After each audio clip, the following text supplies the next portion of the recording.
ఉన్న బంగారాన్ని విడిపించి ఆ రోజు ఆన్లైన్ రేటుకే మేము కొంటాం. Sharma gold company.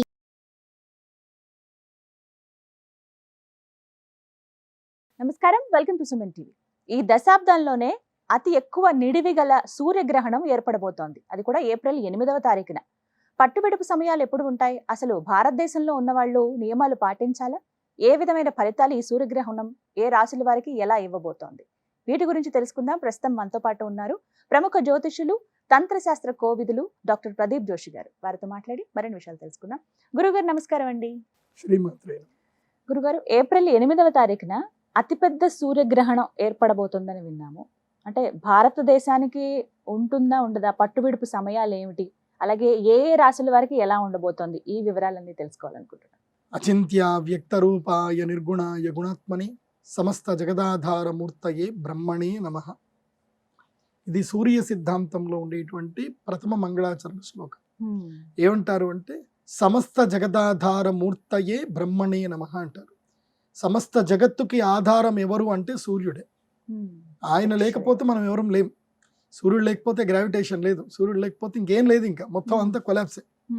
కాబట్టి మహాద్భుతమైన సూర్యమండలం నుంచి మన భూమికి రెగ్యులర్గా కిరణాలు అందుతున్నాయి కాబట్టి మనం అందరం బతుకుతున్నాం.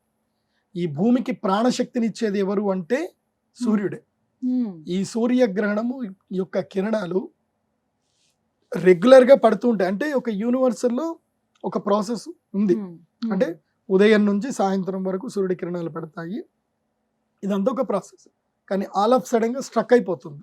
ఎన్ని గంటలు అంటే 5:30 గంటల సమయం, 5 గంటల 20 నిమిషాల సమయం పాటు ఈ యొక్క లార్జెస్ట్ సూర్యగ్రహణం, the centuries largest solar eclipse ఇది.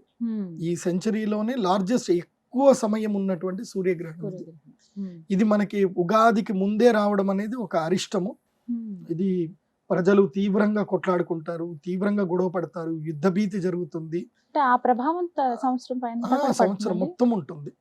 ఈ సంవత్సరం అంతా కూడా అడవులు తగలబడిపోతాయి, కెమికల్ ఫ్యాక్టరీస్ లో బ్లాస్టింగ్స్ ఎక్కువ జరుగుతాయి, మరణాలు ఎక్కువగా ఉంటాయి. సూర్యగ్రహణంకి జరిగితే, ఉగాదికి ముందు జరిగితే చాలా తీవ్రమైనటువంటి ప్రభావాలు ఉంటాయి. అయితే ఈ సూర్యగ్రహణం ఎక్కడ కనిపిస్తుంది అని అంటే మన భారతదేశంలో కనిపించదు. కాబట్టి అందరూ హాయిగా గుండెల మీద చేసుకోండి. ఇల్లు కడగాల్సిన పని లేదు. అందరికి ఉప్పు నీళ్లు పెట్టి ఇల్లు కడుక్కోవడము, తర్వాత ఆవకాయలలో దర్బలు వేయడాలు, అంటే ఇప్పుడు అక్కడ కనపడినప్పుడు ఇంకా మనం ఎలాంటి పాటించాల్సిన అవసరం లేదు. అందరూ మంచిగా పుష్టిగా భోజనాలు చేయొచ్చు, అందరూ హాయిగా తిరగొచ్చు, ఎవ్వరూ దేనికి భయపడాల్సిన అవసరం లేదు. ఈ సూర్యగ్రహణము మన భారతదేశంలో కనబడదు కాబట్టి మనకి వర్తించదు. అయితే గ్రహణము అనేటువంటిది పర్వకాలము. ఏంటి? పర్వకాలము. ఇది భూమండలంలో ఎక్కడ జరిగినా అది పర్వకాలమే, అది ముహూర్తం. ఎందుకోసం అంటే సూర్యగ్రహణం జరుగుతుంది. సూర్యగ్రహణం ఎవరికి జరుగుతుంది? భూమండల వాసులకే జరుగుతుంది కదా. మనం అందరం భూమి మీదే ఉన్నాం కదా. అంటే మనకు కనబడదు కాబట్టి మనకి గ్రహణ నియమాలు వర్తించవు. కానీ అది పర్వకాలం అంటే పుణ్యకాలం, అంటే లక్కీయెస్ట్ టైం. అది ఆ లక్కీయెస్ట్ టైం ని మనం యూటిలైజ్ చేసుకోవచ్చు. అందుకోసం అంటే గ్రహణ సమయములో జపము, దానము, తపము, పూజ, హోమములు ఇవి ఎవరు చేసుకున్నా వాళ్ళకి లాభం కలుగుతుంది. ఇప్పుడు నాకు జ్యోతిష్ శాస్త్రంలో కొంచెము పట్టు తక్కువైంది.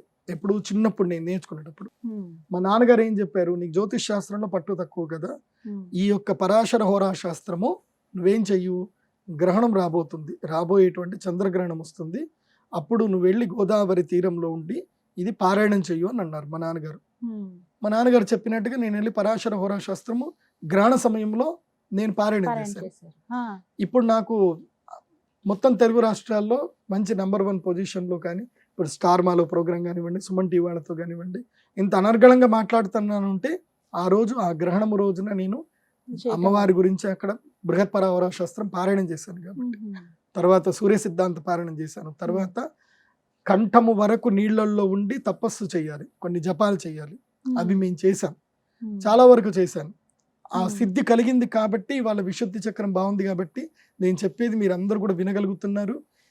ఇన్ని లక్షల మంది నాకు అభిమానులు ఉన్నారు, చాలా సంతోషం. ఎందుకోసం అంటే కొన్ని విద్యలు కొన్ని సందర్భం లోపల ఉపయోగపడతాయి. Time is most important. ఎవరైనా అటువంటి పారాయణలు ఎవరైనా చేయొచ్చు. Every human being having eligibility. కులము మతంతో సంబంధం లేదు. ఎవరైనా దైవ ఉపాసన చేయొచ్చు. ఆ గ్రహణ సమయంలో మీకు ఏ విద్యలు రావో ఆ విద్యలను మీరు చదవండి. అప్పుడు చదివి అమ్మవారికి మీరు అంకితం చేయండి. ఏదైనా దేవాలయంలో కానీ అక్కడ కూర్చొని చదువుకోండి, మీకు అద్భుతాలు జరుగుతాయి. అయితే కొంతమందికి తమ జీవితంలో మొత్తము జాతకం అంతా హీన జాతకం ఉంటుంది, ఎంత చేసినా కలిసి రాదు. వాళ్ళకి నేను చెప్పేది ఏంటంటే ఈ గ్రహణ సమయంలో అరిష్ట నివారణ తంత్రం అని ఉంటుంది. అరిష్ట నివారణ తంత్రం చేయించుకోండి. ఇది భారతదేశ కాలమాన ప్రకారము రాత్రి 9 గంటల నుంచి మొదలు 9:21 నుంచి మొదలు 2 గంటల 15 నిమిషంల వరకు ఇది భారతీయ కాలమాన ప్రకారం ఉంటుంది. అంటే మనకి నైట్ టైము, అక్కడ డే టైం. కెనడాలో లార్జెస్ట్ గా కనిపిస్తుంది. కాబట్టి ఈ సంవత్సరం కెనడాలో ఏం జరుగుతుందో చెప్తాను. కెనడాలో ఉండే మన భారతీయులు ఎవరున్నా సరే, సో కెనడియన్ సిటిజన్స్ కూడా చెప్తున్నాను, కెనడాలో ఈ సంవత్సరము అగ్రికల్చర్ మొత్తం పడిపోతుంది. కందిపప్పు మన భారతదేశానికి కందిపప్పు కెనడా నుంచి వస్తుంది. ఈ విషయం చాలా మందికి తెలియదు. మొత్తం చెన్నైలో ఇంపోర్ట్ అవుతుంది, గుజరాత్ లో ఇంపోర్ట్ అవుతుంది. మన భారతదేశంలో మన దేశంలో వండిన కందిపప్పు మన భారతీయులు కేవలం 20 కోట్ల మంది మాత్రం తింటారు. మిగతా 80 కోట్ల మంది భారతీయులకు కందిపప్పు కెనడా నుంచి వేరే దేశాల నుంచే వస్తుంది. మన భారతదేశానికి కందిపప్పు తర్వాత ఆయిల్స్ ఇప్పటికీ మనం ఇంపోర్టే చేసుకుంటున్నాం. కాబట్టి ఈ సంవత్సరం కెనడాలో కందిపప్పు పడిపోతుంది, కెనడాలో అగ్రికల్చర్ పడిపోతుంది, యుఎస్ఏలో కూడా అగ్రికల్చర్ పడిపోతుంది, కార్న్ మొత్తం పడిపోతుంది. దీనితోటి అక్కడ కూడా ప్రైజెస్ బాగా ఎక్కువ అవుతుంది, మనకి ఇంపోర్ట్ తక్కువ అవుతుంది. కాబట్టి మన దగ్గర ఎక్స్పోర్ట్ తగ్గిపోతాయి. మన దగ్గర ఇప్పుడు బియ్యం ఎక్స్పోర్ట్ చేసే వాళ్ళు ఉండరు, ఎక్స్పోర్ట్ పడిపోతుంది ఈసారి. మళ్ళీ బియ్యం ఎవరైనా ఎక్స్పోర్ట్ చేయాలనుకుంటున్నారు అంటే తగ్గించుకోండి. దీని ప్రభావం వల్ల అమెరికాలో బియ్యం ధర పెరుగుతుంది. నేను ఇప్పుడు చెప్తున్నాను మీకు, ఏప్రిల్ 15వ తారీఖు వరకే అవకాశం ఉంది. ఏప్రిల్ 15 లోపలనే బియ్యం కొని పెట్టుకోండి. ఏప్రిల్ 15 తర్వాత అమెరికాలో మళ్ళీ బియ్యం గురించి సూపర్ మార్కెట్ లో తిరగాల్సి వస్తుంది. కెనడాలో కూడా చెప్తున్నాను. కాబట్టి కొని పెట్టుకోండి. సో ఈ గ్రహణ ప్రభావం వల్ల వ్యవసాయం మీద ఎక్కువగా పడే అవకాశం ఉంటుంది, వర్షాలు తక్కువ అవుతాయి, గుర్తుపెట్టుకోండి. ఈ గ్రహణమైన వెంటనే మళ్ళీ ఏం జరుగుతుంది, ఏప్రిల్ 4వ తారీఖు అంటే ఈ గ్రహణానికి ముందు ఏప్రిల్ 4వ తారీఖు నుంచి ఈ శనిగ్రహము పూర్వ భాద్రపద నక్షత్రం లోపలికి ప్రవేశిస్తున్నాడు. అంటే తన సొంత నక్షత్రం లోపలికి ప్రవేశిస్తున్నాడు, తన సొంత రాశిలో తన సొంత నక్షత్రంలో ప్రవేశిస్తున్నాడు. దీనితోటి టొర్నడోస్ వస్తాయి, వాయువుతో కూడుకున్నటువంటి పీడలు కలుగుతాయి, అగ్నికి వాయువు కలుస్తుంది, అగ్ని ప్రమాదాలు ఏర్పడతాయి. ఇవన్నీ కూడా ప్రపంచ విపత్తులు, ఇది గుర్తుపెట్టుకోండి. ఇక ఈ శనిగ్రహ ప్రభావము, సూర్యుడు హీనమైపోవడము, శని ప్రభావం ఎక్కువగా పెరగడం వల్ల ఎవరెవరైతే గనక ఏలినాటి శని ప్రభావాన్ని అనుభవిస్తున్నటువంటి మీనరాశి వారు, అదేవిధంగా కుంభరాశి మకర రాశి వాళ్ళకి, అర్ధాష్టమ శని ఉన్నటువంటి కర్కాటక రాశి వారికి, అష్టమ శని ఉన్నటువంటి కర్కాటక రాశికి, అర్ధాష్టమ శని ఉన్నటువంటి వృశ్చిక రాశి వారికి ఈ నెల రోజుల పాటు కీడు, నెల రోజుల పాటు సంకటం ఏర్పడుతుంది. అది కాకుండా ఈ యొక్క ఏదైతే గ్రహణము ఏ నక్షత్రంలో ఏర్పడుతుందంటే రేవతి నక్షత్రంలో ఏర్పడుతుంది.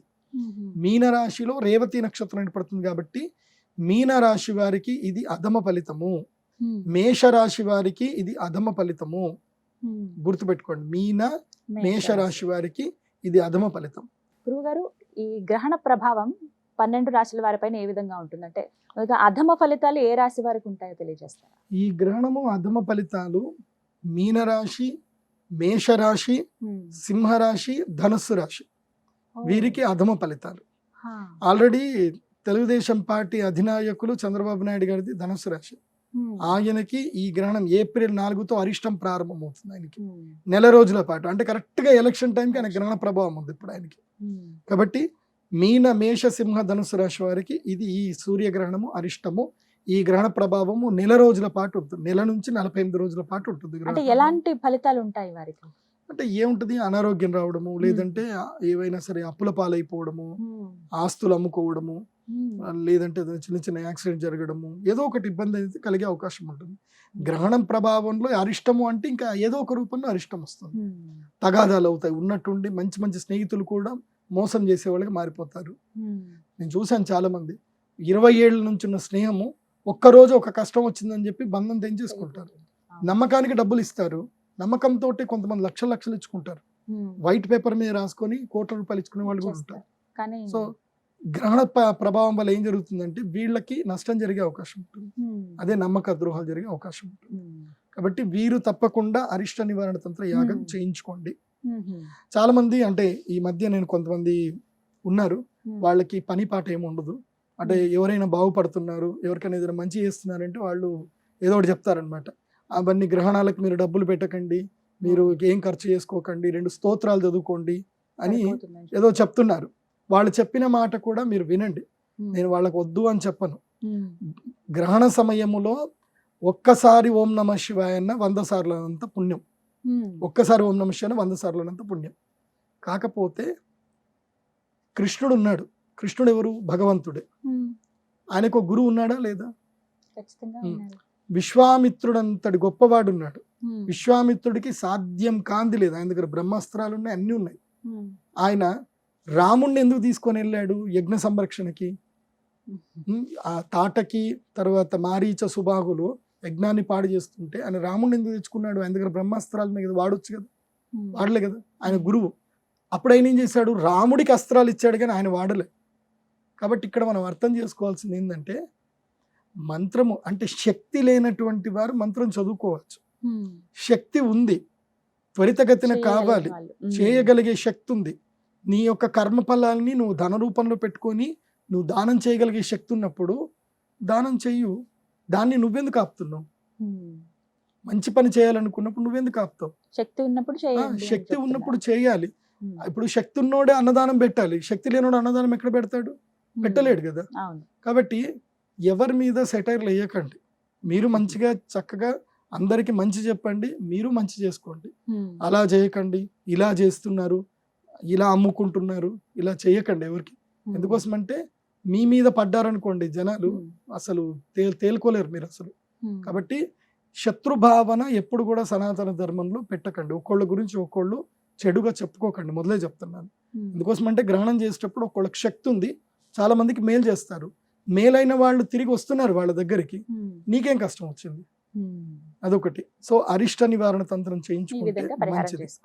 తర్వాత అలాగే గురుగారు, మరి మంచి ఫలితాలు ఎవరికి ఉండబోతున్నాయి అంటే శుభం కలుగుతుందా అసలు గ్రహణం వల్ల ఎవరికైనా? గ్రహణం వల్ల శుభాలు కలుగుతాయి. నేను చెప్పాను కదా లాస్ట్ టైం కన్యా రాశి వారికి బాగా లేదు అని చెప్పాను, వాళ్ళ గ్రహణం జరిగింది, అది వాళ్ళకి 15 రోజుల్లో తీరిపోతుంది. ఎందుకోసం? సూర్యగ్రహణం వాళ్ళని సంరక్షిస్తుంది మళ్ళీ. సో ఈసారి కన్యా, తుల, వృషభ, మిథున రాశుల వారికి ఈ గ్రహణము రాజయోగాన్ని ఇస్తుంది. ఎవరికి? కన్యా, తుల, వృషభ, మిథున రాశి వారికి ఇది రాజయోగాన్ని ఇస్తుంది. మరి తెలుగు రాష్ట్రాల్లో భవిష్యత్తులో ముఖ్యమంత్రిగా పోటీ చేయబోతూ భవిష్యత్తులో ముఖ్యమంత్రి అవ్వాలని కోరుకున్నటువంటి వైఎస్ఆర్సీపీ నాయకుడు జగన్మోహన్ రెడ్డి గారిది ఏ రాశి అంటే మిథున రాశి. గ్రహణం తర్వాత ఆయనకి ఇంకా కలిసి వచ్చే అవకాశం ఉంది. ఆయనకి యాడ్ ఆన్ అవుతుంది, బికాజ్ ఈ గ్రహణ ప్రభావం చంద్రబాబు నాయుడు గారిని వీక్ చేస్తుంది, ఆయన్ని స్ట్రాంగ్ చేస్తుంది. అందుకే నేను ఒక పరిహారం చేసుకోమని చెప్పాను చంద్రబాబు నాయుడు గారికి. మీరు గ్రహణానికి లోపల ఈ పరిహారం చేసుకోలేకపోతే మాత్రం తీవ్రమైన ప్రభావం ఉంటుంది. ఎందుకోసం అంటే మిమ్మల్ని 53 రోజులు మీతో ఉన్నటువంటి వ్యక్తులు నాకు చెప్పారు, మీరు ఎలాంటి హీన పరిస్థితి అనుభవించారు, ఎంత బాధపడ్డారు, ఎలా ఉన్నారు అనే విషయం మొత్తం కూడా నాకు తెలుసు. కాబట్టి చెప్తున్నాను, మళ్ళీ ఆ పరిస్థితి మీకు రావద్దు అని నేను కోరుకుంటున్నాను. ఈ 4 రాశుల వారికి శుభంగా ఉంది. మరింత శుభ ఫలితాలు వీరు పొందాలంటే వీరేమైనా పరిహారం చేసుకోవాలండి? వీరు కూడా అరిష్ట నివారణ తంత్రం చేయించుకోవాలి. సింపుల్. శుభాలు మనకు కావాలంటే అరిష్టాలు దూరం అవ్వాలి, అరిష్టాలు దూరం అయితే ఆటోమేటిక్ గా శుభం కలుగుతుంది. సో అరిష్ట నివారణ తంత్రం వీళ్ళు కూడా చేయించుకుంటే మంచిది. అయితే అమెరికా వాళ్ళు తప్పకుండా చేయించుకోండి. మొన్న ఆ మధ్య మేము చంద్రగ్రహణం గురించి చెప్పినప్పుడు చాలా మంది అమెరికా నుంచి ఫోన్ చేసి వాళ్ళందరూ వాళ్ళ గోత్రనామాలు చెప్పించుకున్నారు. చక్కగా వాళ్ళు కూడా అక్కడి నుంచి వాళ్ళ లైవ్ లో ఉండి యాగం చేయించుకున్నారు. సో అమెరికాలో ఉండే వాళ్ళందరూ యాగం చేయించుకోండి. భారతదేశంలో ఉండే వాళ్ళు కూడా ఇది పర్వకాలం కాబట్టి యాగం చేయించుకోండి. ఈ గ్రహణం మీద గురించి నేను ఏ భారతీయ వాసులకు నేను భయపెట్టట్లేదు. కోసం అంటే వాళ్ళు భయపెడుతున్నారు, మీరు భయపడుతున్నారు, మీరు భయపడకండి. అది రాత్రి సమయం కాబట్టి గర్భిణీ స్త్రీలు ఇంకా హాయిగా 6 గంటల 8 గంటల వరకు ఇంట్లో పడుకున్నారనుకోండి, తెల్లారి నిద్రలు ఇస్తారు ఇంకా. కాబట్టి తొందరగా పడుకోండి. ఈ గ్రహణ సమయంలో గర్భిణీ స్త్రీలు మంచిగా కడుపు నిండా భోజనం చేసి హ్యాపీగా పడుకోండి, బయటకి ఎటు తిరగకండి, ఫోన్లు అసలు వాడకండి. గర్భిణీ స్త్రీలకు సింపుల్ సూచన. దీని గురించి అంటే ఎట్లాగో విండోస్ అన్ని క్లోజ్ చేసి పెట్టుకోవాలి. అది అమావాస్య కాబట్టి తీవ్రమైన కిరణాలు వస్తాయి కాబట్టి ఎట్టి పరిస్థితుల్లో గర్భిణీ స్త్రీలు రాత్రంతా ఇంట్లోనే ఉండండి, హాయిగా పడుకోండి. అలాగే మరి ఈ గ్రహణ ప్రభావం మిగతా రాశుల వారిపైన ఎలా ఉంటుంది? మిశ్రమంగా ఎవరికైనా ఉంటుందా? ఇక ఈ 2 రాశులు కాని వాళ్ళకి మిగతా అంతా మిశ్రమ మిగతా ఫలితాలు. నలుగురు కర్కాటక, కుంభ, వృశ్చిక, మకర రాశి వాళ్ళకి మిశ్రమ ఫలితాలు ఉంటాయి. అంటే వీళ్ళు యజ్ఞం చేయించుకున్నా పర్లేదు, చేయించుకోకున్నా పర్లేదు, వాళ్ళకి నార్మల్ గానే ఉంటుంది. వీళ్ళకి not good, not bad. So good ఎవరికైతే ఉందో వాళ్ళు మాత్రం అరిష్ట నివారణ తంత్రం చేయించుకోండి. బ్యాడ్ ఉంటే తప్పకుండా చేయించుకోండి. మీనరాశి వారైతే అస్సలు మిస్ చేసుకోవద్దు. ఎందుకోసం అంటే మీకు ఏళ్ళనాటి శని ప్రభావం కూడా ఎక్కువ అవుతుంది కాబట్టి తప్పకుండా చేయించుకోండి. గురుగారు, సాధారణంగా ఈ గ్రహణాల ప్రభావం ఎంత కాలం పాటు ఉంటుంది ఒక రాశి వారి పైన? గ్రహణమైనప్పటి నుంచి మళ్ళీ పూర్ణబింబము, అంటే ఇప్పుడు సూర్యగ్రహణం అయింది అనుకోండి 30 రోజులు ఉంటుంది, చంద్రగ్రహణం అయింది అనుకోండి 15 రోజులు ఉంటుంది. అది సో 30 రోజులు కన్ఫామ్ గా గ్రహణ ప్రభావం సూర్యగ్రహణం అయిన తర్వాత ఉంటుంది, లేదా 48 రోజుల వరకు అయితే ఉంటుంది. దాని తర్వాత మళ్ళీ నార్మల్, మళ్ళీ గోచార ఫలితాలు మళ్ళీ వర్తిస్తాయి. అప్పటి వరకు గోచార ఫలితాలు కూడా వర్తించవు, ఏవి వర్తించవు. గ్రహణం ఉన్నప్పుడు ఆ గ్రహణ ప్రభావమే అందరి మీద వర్తిస్తుంది. మొత్తం మీద ఈసారి ఏర్పడబోయేటువంటి అతిపెద్ద సూర్యగ్రహణం భారతదేశం పైన ఎలాంటి ఎఫెక్ట్ ఉండదు? అంటే మనం పట్టుబిడుపుల సమయాలు మనం పాటించాల్సిన అవసరం గ్రహణ లేదు. నియమాలు అక్కర్లేదు, ఎవరు భయపడాల్సిన అవసరం లేదు. 8వ తారీఖు ఏప్రిల్ 2024 రాత్రి 9 గంటల నుంచి తెల్లవారితే ఉగాది, 9వ తారీఖు తెల్లవారుజామున 2 గంటల వరకు ఈ గ్రహణం ఉంటుంది. మామూలుగా తెల్లవారితే 9వ తారీఖు మన అందరం కూడా ఏది ఉగాదికి సంబంధించిన పండుగ, పంచాంగ శ్రవణాలు అన్ని మనం నార్మల్ గా చేసుకోవచ్చు. కొంతమందికి డౌట్ ఉండొచ్చు, గ్రహణం ఉంది కదా ముందు రోజే ఏమైనా తెచ్చి పెట్టుకుంటే ఏమైనా కష్టం అంటే ఏం పర్లేదు.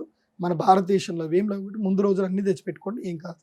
మనం ఆ రోజున మళ్ళీ తెచ్చుకోవాలి, ఈ శ్రమ పడాల్సిన అవసరం లేదండి. అయితే ఒకటి ఏంటంటే కనుక ఈ గ్రహణ ప్రభావం మాత్రం రాశుల వారికి అందరికి ఉంటుంది.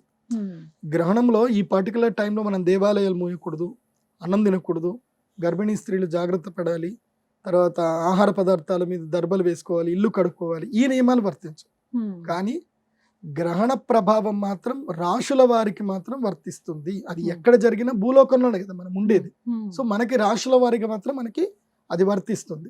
అయితే అమెరికాలో ఉండేటువంటి వాళ్ళకి 100% వర్తిస్తుంది, మనకి 70% వర్తిస్తుంది. ఒకటి అందరూ గమనించండి. చక్కగా వివరించారండి. నమస్కారం. శ్రీమతి. సుమన్ టీవీలో మీ పర్సనల్ అండ్ బిజినెస్ ప్రమోషన్స్ కోసం కింది నెంబర్కి కాంటాక్ట్ చేయండి.